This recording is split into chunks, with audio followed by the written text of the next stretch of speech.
Hello everyone, मैं इस वक्त हूँ रणथंबोर नेशनल पार्क में और मैं जा रहा हूँ एक वाइल्ड लाइफ सफारी के लिए। In this video I will be sharing few tips how to become a professional wild life photographer.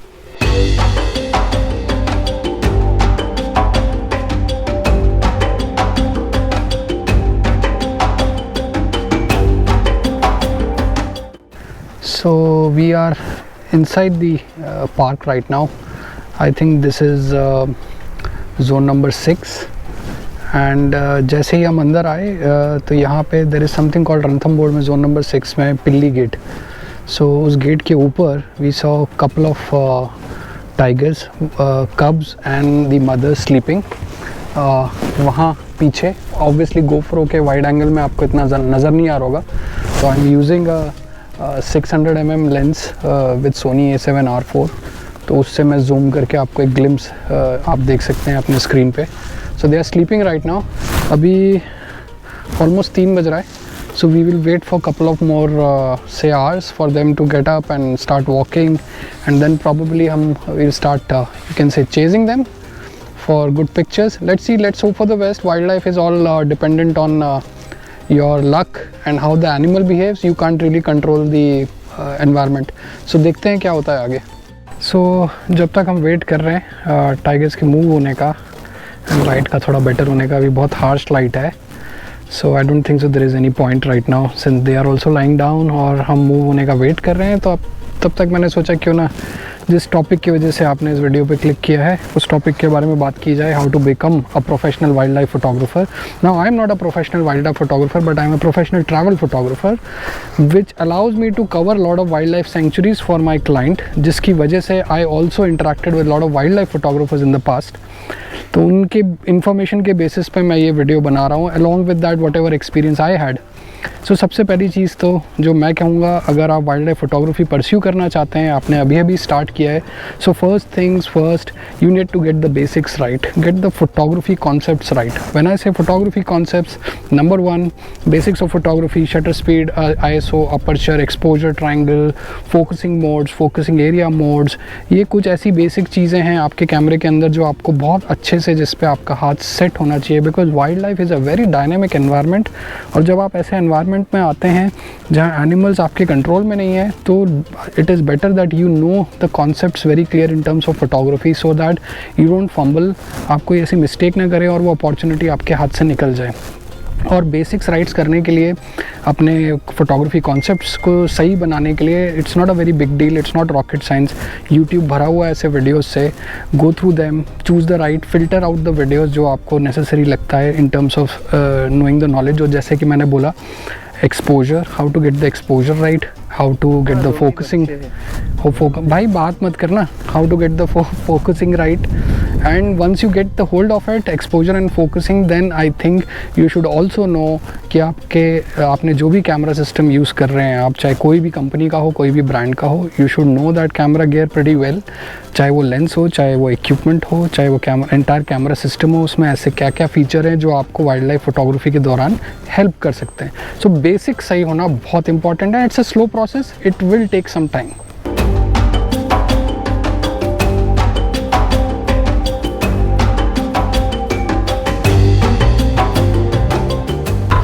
सो अभी हम एक दूसरे स्पॉट पे जा रहे हैं। पता चला है वहाँ पे मॉर्निंग में एक मेल टाइगर का मूवमेंट हुआ है। So till we reach to that point, extending my conversation कि learning the basics of photography.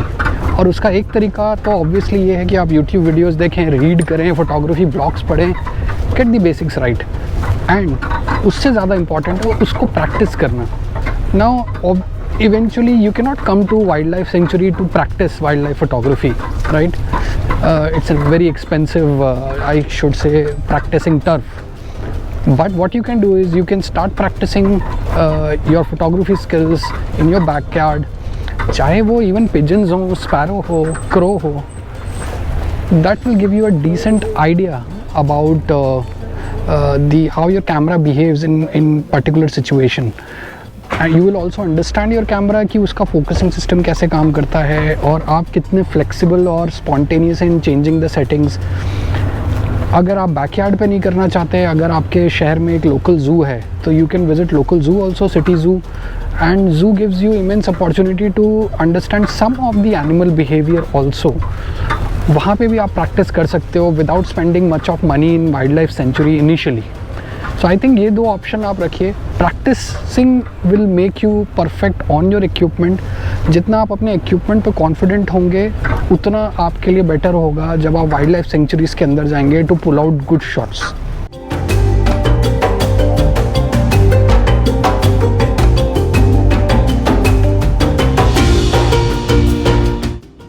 We somehow saw all of a sudden a female bear, sloth bear with a cub, and I got some really nice footage उसके। तो female sloth bear उसके बच्चे के साथ मुझे almost 5-6 minute की sighting हुई, और अभी भी वो हमारे सामने फॉरेस्ट में है। हम वेट कर रहे हैं उनका बाहर निकलने का। हमने जीप थोड़ी पीछे ले ली है। So I got some nice slow-mo footage of both of them crossing the road, which is I'm quite excited because मैंने first time sloth bear Ranthambore में इतनी बार आया हूँ, first time किसी भी forest में मैंने sloth bear देखा है, वो भी बच्चे के साथ। So I'm pretty excited। Tiger मैंने बहुत बार देखा है, but sloth bear मेरे लिए बहुत rare था। So I'm just waiting, hopefully both of them are gonna cross the road। मैं इसलिए silently बोल रहा हूँ because हम जब भी forest के अंदर होते हैं तो ज़ोर से बोलने से animals might get disturbed, क्योंकि उनका listening power हमारे listening power से कहीं ज़्यादा होता है। And right now what I'm using a Sony A7R4, you can see, along with the 200-600 mm lens। So अभी मैं इस पे फोकस करता हूँ और फिर हम अपने टॉपिक पे वापस आएंगे। ओके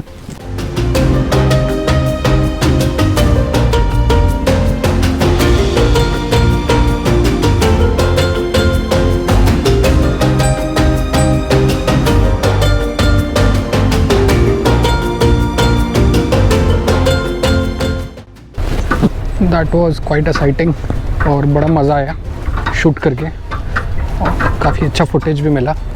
भले ही 5-10 मिनट के लिए था, but it was very exciting. So coming back to our point, practice कर लिया आपने, इक्विपमेंट पे हाथ आपका सेट हो गया, अपने कॉन्सेप्ट ऑफ फोटोग्राफी आपको क्लियर है। Now comes the toughest part which is nowhere related to photography, that is studying animal behavior। Now since this video is all about how to become a professional wildlife photographer, और मेरे जितने भी professional wildlife photographer मित्र हैं, दोस्त हैं, उनसे discuss करने के बाद और उनसे मैंने काफ़ी इन्फॉर्मेशन निकालने के बाद मैं आपको ये इन्फॉर्मेशन शेयर करना चाहता हूँ आपके साथ कि जब आप professional wild life photography circuit में उतरते हैं, सो देयर आर 2 वेज। एक ऑब्वियसली जैसे कि मैंने बोला कि कॉन्सेप्ट ऑफ फोटोग्राफी वगैरह और इक्विपमेंट पे हाथ वगैरह तो सेट होना चाहिए, but there is something which is nowhere related to photography but very important for a wild life photographer, that is studying animal behaviour. Now इसके 2 तरीके हैं, या तो आप नेशनल पार्क में टाइम स्पेंड करें, या आप के पास एक बार आपका हाथ अच्छे से सेट हो जाता है, and if you get an opportunity to do assist any renowned wildlife photographer, and if not renowned but a wildlife photographer who quite often go to wildlife sanctuary and he needs assistance during his shoot and assignments, तो उनको आप assist कर सकते हैं, and you can visit wildlife sanctuaries very often, and through that process you will be able to understand the animal behavior।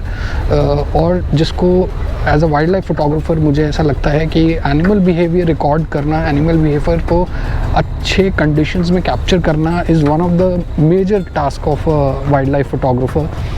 And जब आप उनके साथ टाइम स्पेंड करते हैं, you gradually start learning things. Of course that's a very slow process, but again you need to give it some time. Overnight कुछ भी नहीं होगा। जैसे अगर आप मैनेजमेंट पढ़ना चाहते हैं तो आप 3 साल बैचलर्स करते हैं, 2 साल MBA करते हैं, उसके बाद आप जॉब में जाते हैं। वैसे ही अगर आप प्रोफेशनली वाइल्ड लाइफ फोटोग्राफी करना चाहते हैं, so you will have to treat this as a qualification. ये टाइम ड्यूरेशन आप जो असिस्ट करेंगे, इसको आपको एज अ क्वालिफिकेशन ट्रीट करना पड़ेगा। और एल्स आप ये भी कर सकते हैं, आप एक फॉर्मल एजुकेशन प्रोग्राम ज्वाइन कर लें। लाइक मुझे ज़्यादा जानकारी तो है नहीं, but something related to nature, like masters in zoology या जूलॉजी रिलेटेड कोई कोर्स हो जो आपको एनिमल बिहेवियर की ज़्यादा बेटर अंडरस्टैंडिंग दे, और फिर वहाँ पे आप डिसाइड कर सकते हैं आपको किस स्पीशीज़ में सबसे ज़्यादा इंटरेस्ट है, और उसकी बुक्स पढ़ें, आप उसके बारे में इंफॉर्मेशन लें। एंड साइमल्टेनियसली आप अपनी फ़ोटोग्राफी भी परस्यू करते रहें, चाहे ज़ू में जाके या साल में 1-2 बार वाइल्ड लाइफ सेंचुरी में जाके, बिकॉज प्रैक्टिकल भी उतना ही इम्पॉर्टेंट है।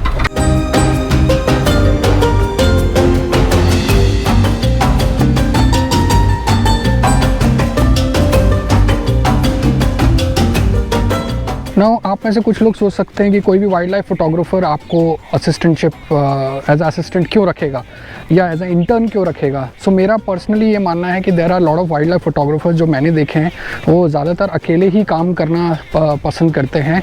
और हम यहाँ पे रुके हुए हैं रणथंभौर पार्क के अंदर। ये एक छोटा सा उन्होंने वॉशरूम बनाया, पहले नहीं था। This is quite nicely and hygienically created, very nice. और you can see this bird. ये हर बार जब भी हम जाते हैं दे आर वेरी फ्रेंडली, यहाँ पे आ जाते हैं। But any which ways, coming to the point, तो मैंने कई वाइल्ड लाइफ फोटोग्राफर्स देखे हैं जो अकेले ही शूट करना पसंद करते हैं। बट देर आर सम जो अपने कुछ प्रोजेक्ट्स के लिए इंटर्न्स भी लेते हैं, जहाँ उनको लॉजिस्टिक हेल्प चाहिए, फोटोग्राफी इक्विपमेंट रिलेटेड कुछ हेल्प चाहिए, सपोर्ट चाहिए, कोई असिस्टेंट चाहिए जो मैनेज कर सके, साथ में ट्रैवल कर सके, उनका लॉजिस्टिक देख सके। और अगर आप एक वाइल्ड लाइफ स्टूडेंट हैं, अगर आप वाइल्ड लाइफ के कोई भी सब्जेक्ट पढ़ रहे हैं या नेचर रिलेटेड कोई भी सब्जेक्ट्स पढ़ रहे हैं, अलॉन्ग विद दैट आपकी फोटोग्राफी स्किल्स ठीक ठाक हैं, so you stand fairly better chance than a person like me to become a assistant or an intern for a wildlife photographer. So इसलिए अगर आप seriously wildlife photography pursue करना चाहते हैं, I strongly suggest that it is very important to study animals, species, animal behavior, nature. Because किसी भी wild life photographer से आप बात करेंगे और उससे पूछेंगे आप वाइल्ड लाइफ फोटोग्राफर क्यों बने, वो कभी भी आपको ही नहीं बोलेगा I became a wild life photographer to become a millionaire.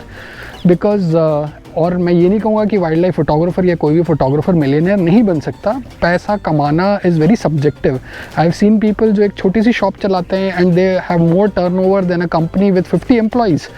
तो पैसा कमाना इज़ वेरी सब्जेक्टिव। बट अगर आप वाइल्ड लाइफ फोटोग्राफी की बात करेंगे तो आपको हमेशा एक ही आंसर मिलेगा, that they love wild life, they love being in the middle of nature, they love wildlife conservation, they love nature conservation, they are passionate about animals. ये सारी चीज़ें अगर आपके अंदर हैं तो I think you should seriously pursue wild life photography as a profession. और उसके लिए ज़रूरी है कि आप वाइल्ड लाइफ या नेचर रिलेटेड सब्जेक्ट्स को परस्यू करें, अंडरस्टैंड करें वाइल्ड लाइफ को, स्पीशीज़ को, and then along with photography obviously as a hobby, and keep polishing your photography skills, and then you can become an intern or do become an assistant of a wildlife photographer, and gradually you can progress your career. दूसरा तरीका हो सकता है, if you want to pursue this as a career, if in case you are not getting enough chances to assist under a wildlife photographer या internship करने का, और आपको लगता है आप मल्टीपल टाइम्स ज़ू जाके या नियरेस्ट वाइल्ड लाइफ सेंचुरी जाके आपने एक डिसेंट पोर्टफोलियो बना लिया है फोटोग्राफी का, and you also hold some decent knowledge about wildlife, what you can do is you can approach some NGOs who are into wildlife conservation या nature conservation. And यहाँ पे मेरे साथ जो टीम है, sorry for the audio, they are looking out for the 2 tigers who were sleeping इधर। तो अभी शाम हो गई है तो उनका मूवमेंट चालू हो गया है। So coming back to our point, so what you can do is you can work with join some NGO who are into nature conservation, wildlife conservation, because वहाँ पे आपको ample of opportunities मिल सकती है। मैं बड़े NGOs की बात नहीं कर रहा हूँ, because बड़े NGOs जो होते हैं they love to work with renowned wildlife photographers, but जो छोटे NGOs होते हैं वो लोग काफ़ी एक्टिविटीज़ करते हैं वाइल्ड लाइफ कंजर्वेशन की। वहाँ पे आपको काफ़ी एडवांटेज मिल सकता है to document wildlife, to be with them, to be with environmentalist, to be with researchers, gain some knowledge, build some portfolio, and then gradually you can start working with bigger NGOs जहाँ पे आपको और ज़्यादा exposure मिलने के chances होते हैं। Now NGOs के केस में जो छोटे NGOs होते हैं, don't expect big bucks from them. At times वो कुछ पे भी नहीं करते हैं, but that's not a point. मैंने पहले ही बोला, if you want to get into wild life photography, don't look into the money side of it. Of course money is important, but that will follow you if you gain some fame, some reputation as a wild life photographer. और ये जो NGOs होते हैं that will really help you expose to get exposure to wildlife, जहाँ पे आप अपना एक अच्छा पोर्टफोलियो बना सकते हैं और अच्छी खासी नॉलेज भी गेन कर सकते हैं। ग्रेजुअली ग्रेजुअली छोटे NGOs के साथ काम करने के बाद जब आप बड़े NGOs के साथ अटैच करते हैं अपने आप को, then probably you might get some funds to support your photography and support your wildlife photography, because these bigger NGOs keep getting funds and donations from bigger organizations and governments to conserve wildlife and nature reserves.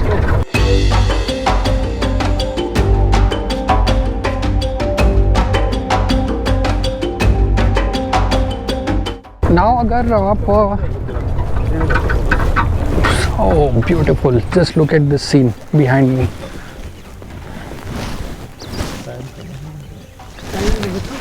So अभी हमारे driver साहब बोल रहे हैं हमारे पास time कम है, I'll get back to you. Actually park timing जो है वो 5:30 को क्लोज हो जाते हैं गेट्स बाहर निकलने के लिए, एंड अभी 5 o'clock हो रहा है और हमें कुछ मूवमेंट पता चला है टाइगर का, so we are rushing there. But जब तक हम वहाँ पहुँचते हैं, सो मैं कहाँ पे था, आई वॉज सेइंग कि जब आप बिगर NGOs के साथ काम करने लगते हैं तो आपको फंड्स मिलने लगते हैं in terms of donation to support your photography, and then there is fairly decent chance to make some money out of it as you can say as a fees. You can charge some fees for the work you are doing or contributing towards that NGO. तो वहाँ पे you can get some chance to start making money. Now it depends कि आप as a photographer कितना fame achieve करते हैं through your work, through your portfolio. उसके बहुत सारे तरीके होते हैं. Not just giving images at various platform या sharing images at various platform. You have to write stories, you have to file stories in wildlife magazines, you have to tie up with them, partner with them, spread the word about your work. और कोशिश करिए, सिर्फ image देने से कुछ नहीं होता है, इमेज के बारे में एक स्टोरी फाइल करना, एक स्टोरी लिख के देना, वो भी काफ़ी इंपॉर्टेंट होता है. इसलिए मैंने बोला कि नेचर और वाइल्ड लाइफ के बारे में नॉलेज होना बहुत ज़रूरी है. सिर्फ पिक्चर खींचने से कुछ नहीं होगा. अगर आप अपने वर्क को स्प्रेड करना चाहते हैं तो एक अच्छी स्टोरी अपने इमेजेस के साथ आप देंगे तो that will definitely add to your credibility and to your experience also, जिससे you get fame, you get name, and then eventually जब आपके पास फेम नेम दोनों आ जाता है, then is the time where in you can cash in as a wild life photographer. Because I know a lot of renowned wildlife photographers who are sponsored by brands like Sony, Canon, Nikon as their brand ambassadors, and are funded by organizations like Nat Geo and other bigger organizations, but that comes at a very very later stage, let me tell you that. Now जैसे कि मैंने कहा कि as a wild life photographer जब आपको लोग follow करने लगे, आपकी एक फॉलोइंग बन जाए, चाहे वो सोशल मीडिया पे हो, चाहे वो किसी और प्लेटफॉर्म पे हो, and you gain some reputation, then is the time when you start getting sponsorships, you start getting endorsements from camera brands, from lens brand, from cameras accessories brands, and you also start getting sponsorship from travel companies at times. So that's the point where you can start earning money. You can say that wildlife photography is my full-time career. अगर आप मेरा ही example लें, not as a wildlife photographer but as a travel photographer, I did decent work, and because of which I got brand ambassadorship, you can say, for Panasonic Lumix, for which I endorsed them for good 2 years. 2 साल मैंने उनके लिए काम किया as a brand representative अच्छे से, and I conducted a lot of workshops for them, lot of live sessions for them, but eventually I had some other plans, so I have to get out of that contract. That's a different story altogether. इसके बारे में कभी और बात करेंगे. But again, as a travel photographer, मुझे कई travel companies ने sponsorship दी है to cover destinations, locations. So similarly, wildlife photographers के लिए भी होता है, and that's how you make a decent living out of it.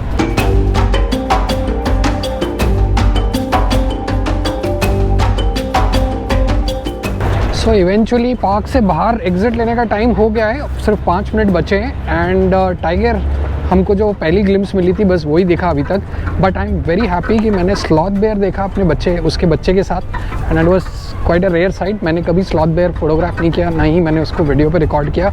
This time I did it, and I did it pretty nicely, I believe. Tiger मैंने बहुत बार photograph भी किया है, एंड अभी 2 हफ्ते पहले ही मैं रणथंबोर में ही था अपनी फैमिली के साथ, and I had a very close encounter with the tiger wherein I got some really nice footage of tiger eating the kill. एक कैटल को उसने मार के उसको खा रहा था, और मैंने उसको almost 20 meters के डिस्टेंस से देखा. that was quite fascinating. तो आई थिंक इस वीडियो के लिए इतना ही। मैंने मोर और लेस सारी इन्फॉर्मेशन शेयर करी आपसे जितना मेरे से हो सकता था। अगर आप professionally wild life photography pursue करना चाहते हैं, करियर बनाना चाहते हैं, it's a slow process. Eventually कोई किसी भी फील्ड में अगर आपको करियर बनाना है, it's a slow process. And मेरे ख्याल से इंडिया से और वाइल्ड लाइफ फोटोग्राफर्स बनने की ज़रूरत है, because India is full of nature reserves, wildlife reserves. अगर आपको इंस्टेंट फेम चाहिए, then start participating in international wild life photography contest. हो सकता है आपका लक काम कर जाए, कोई ऐसी इमेज क्लिक कर जाए। वही एक ज़रिया मुझे लगता है जहाँ पे आपको इंस्टेंट फेम मिल सकता है as a wild life photographer, and then you might bypass some years of your struggle as a wild life photographer. So finally अब हमारा पार्क से एग्ज़िट करने का टाइम हो चुका है। 5:30 बज चुके हैं। हमारे ड्राइवर साहब कुछ चेक पॉइंट पे फॉर्मेलिटीज़ पूरी कर रहे हैं और now will exit the park. But मैं जो इंस्टेंट फेम की बात इसलिए कर रहा हूँ because as I said, wild life photography contest जो होते हैं, Nat Geo wild life photographer of the year, Sony world photographer of the year, और ऐसे बहुत सारे वाइल्ड लाइफ फोटोग्राफी कॉन्टेस्ट होते हैं इंटरनेशनल रिप्यूट के, जहाँ पे पार्टिसिपेट करके if you get a chance to get listed among the top 3, आपको काफ़ी पॉपुलैरिटी मिलती है। और popularity for a wild life photographer इसलिए ज़रूरी है because most of the wild life photographer, जैसे कि मैंने बोला, उनका जो अर्निंग मॉडल होता है या तो वो स्पॉन्सरशिप्स और partnerships with various brands and various organisations के साथ, और they conduct, once they become popular, they conduct their own workshops, photography expeditions, wildlife photography expeditions। कई लोगों को ये गलत फहमी होती है कि वाइल्ड लाइफ फोटोग्राफर का जो मेजर चंक ऑफ रेवेन्यू है वो इमेज सेलिंग से आता है। ऐसा नहीं है। Time and again they keep exhibiting their images at various exhibitions, but जो मेजर जो मेरे ख्याल से बिजनेस मॉडल होता है वो पार्टनरशिप, स्पॉन्सरशिप, खुद की वर्कशॉप्स करना, खुद के फोटोग्राफी टूर्स करना, उन्हीं के थ्रू पॉसिबल हो पाता है। क्योंकि आपने उतनी पॉपुलैरिटी अगर गेन कर ली है तो people will love to learn from you, तो they attend your workshops, they attend your seminars, they attend your photography expeditions, wild life photography excursions. So ज़रूरी है उस पॉपुलैरिटी को गेन करना। Idea and objective should be to become popular in wild life photography circuit. So अब हम park से बाहर आ चुके हैं और हम अपने रिजॉर्ट की तरफ जा रहे हैं, कैंप की तरफ। And it was quite an exciting wild life safari. It was just for leisure and I enjoyed it. और मुझे लगता है आप लोगों ने भी ये वीडियो एंजॉय किया होगा। अगर एंजॉय किया तो लाइक करिए, सब्सक्राइब करिए, शेयर करिए। And at THC, I will be back with another exciting video. Until next time, bye for now.